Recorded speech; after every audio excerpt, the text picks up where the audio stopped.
గోచరంలో ఉండి జగన్మోహన్ రెడ్డి గారు సిద్ధం అన్నారు. మేము సిద్ధం అంటున్నారు. సిద్ధం అనకపోతే జనం కొడతారు కాబట్టి, తిడతారు కాబట్టి సిద్ధం అంటున్నారు తప్ప మీకు సిద్ధం ఎక్కడుంది? పెద్ద అయోమయంలో ఉన్నారు. మళ్ళా మీరు ఓడిపోతామనే భయంతో ప్రయాణం చేస్తున్నటువంటి విషయం చాలా స్పష్టంగా అర్థమవుతుందని కూడా ఈ సందర్భంగా నేను మనవి చేస్తున్నా. కాబట్టి చంద్రబాబు నాయుడు గారి సైన్యం ఈ రకంగా జగన్మోహన్ రెడ్డి గారి మీద బురదలేటటువంటి కార్యక్రమం చేయటమే కాకుండా ఇవాళ జగన్మోహన్ రెడ్డి గారిని ఓడిస్తామని ప్రగల్భాలు పరుగుతున్న మీకు నేను మనవి చేస్తున్నా. జగన్మోహన్ రెడ్డి గారు మొన్న సిద్ధం మీటింగ్లో చెప్పారు, కౌరవ సైన్యం మీది. జగన్మోహన్ రెడ్డి గారు అర్జునుడిలాగా ప్రవేశించబోతున్నాడు. అభిమన్యుడు కాదు.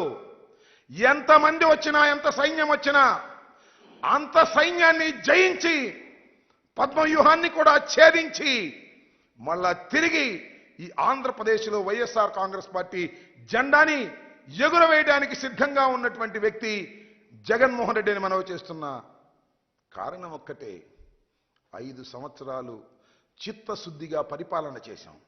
చెప్పిన ప్రతి మాటను నిలబెట్టుకున్నాడు జగన్మోహన్ రెడ్డి గారు. ప్రతి వాగ్దానాన్ని అమలు చేశాడు జగన్మోహన్ రెడ్డి గారు.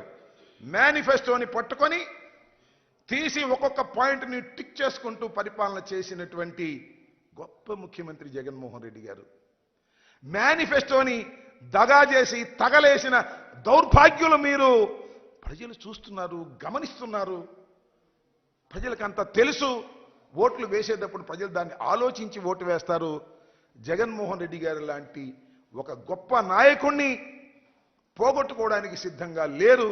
మళ్ళా తిరిగి ఈ రాష్ట్రంలో ఆయన్ని ముఖ్యమంత్రిగా చేసి సంక్షేమ కార్యక్రమాన్ని, సంక్షేమ పాలనని కొనసాగించడానికి సిద్ధమవుతున్నారు ప్రజలు. మేము సిద్ధంగా ఉన్నాము.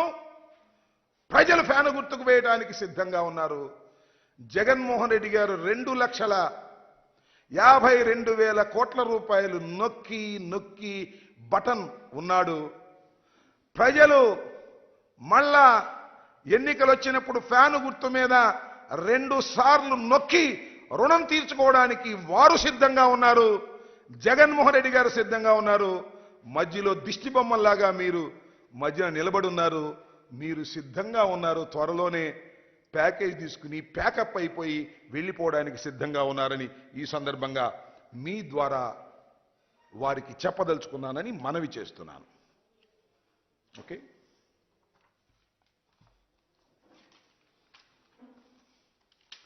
ఇంటి అడు చూస్తున్నారు.